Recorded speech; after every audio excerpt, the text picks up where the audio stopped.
Hi hello welcome to our channel. Bigg Boss హౌస్లో ఈ వారం పెట్టిన మెగా చిప్ టాస్కులు చాలా ఆసక్తికరంగా సాగుతున్నాయి. మొదటి రౌండ్లో యస్మి, రోహిణి, పృథ్వీ, తేజ, విష్ణుప్రియ గెలిచి రెండో రౌండ్కి క్వాలిఫై అవుతారు. రెండో రౌండ్లో యస్మి, పృథ్వీ అద్భుతంగా ఆడతారు, కానీ దురదృష్టకరంగా ఓడిపోవాల్సి వస్తుంది. అయినప్పటికీ మూడో రౌండ్కి క్వాలిఫై అవుతారు. ఈ మూడో రౌండ్లో మాత్రం ఫుల్గా గొడవలు జరుగుతాయి. నిన్నటి ఎపిసోడ్లో మెకానిక్ రాకీ మూవీ ప్రమోషన్ కోసం హీరో విశ్వకిసేన్ బిగ్ బాస్ హౌస్ లోపలికి ఒక ఆటోని తీసుకొని వస్తాడు. ఆటోని ఆయన తిరిగి తనతో పాటు తీసుకొని వెళ్లకుండా అక్కడే వదిలేసి వెళ్తాడు. ఎందుకు అలా చేశాడో లోపల ఉన్న కంటెస్టెంట్కి అర్థం కాదు. కానీ పక్కా రోజు ఆటోతో సీజన్లోనే భారీ గొడవలు జరిగే ఎపిసోడ్ ఉంటుందని మాత్రం ఎవరు ఊహించలేకపోయారు. పూర్తి వివరాలకి వెళ్తే చీఫ్ కంటెస్టెంట్స్గా నిలిచిన యస్మి, విష్ణు, పృథ్వీ, రోహిణి, తేజ వంటి వారు బజర్ మోగినప్పుడు పరిగెత్తుకుంటూ వెళ్ళి ఆటో లోపల కూర్చోవాలి. ఈ టాస్క్లో ఒకరిని ఒకరు నెట్టుకుంటూ తమకి కావాల్సిన వాళ్ళని సపోర్ట్ చేసుకుంటూ ఉంటారు. పృథ్వీకి యస్మి సహాయం చేస్తుంది, కానీ పృథ్వీ మాత్రం అవకాశం దొరికినప్పుడు యస్మిని బయటకు నెట్టేస్తాడు. దీనికి యస్మికి బాగా కోపం వస్తుంది. అనవసరంగా సహాయం చేశాను అని అంటుంది. అది విన్న పృథ్వీ యస్మిని ఎమోషనల్ అవ్వకని అంటాడు.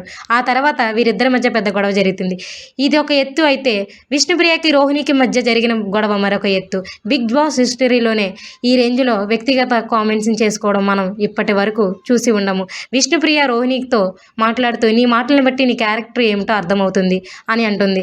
అప్పుడు రోహిణికి కోపం వచ్చి క్యారెక్టర్ గురించి మాట్లాడకు, అందరికంటే పృథ్వీనే నా మొదటి ప్రయారిటీ అని చెప్పిన మనిషివి నువ్వు.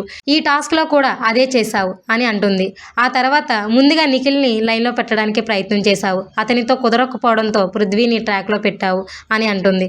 ఖచ్చితంగా విష్ణుప్రియనే ఇది మొదలుపెట్టింది. ఆమెదే మొదటి తప్పు. కానీ రోహిణి చేసిన దారుణమైన ఆరోపణలు ఏదైతే ఉన్నాయో అది చాలా నీచమైనవని చెప్పడంలో ఎలాంటి సందేహం లేదు.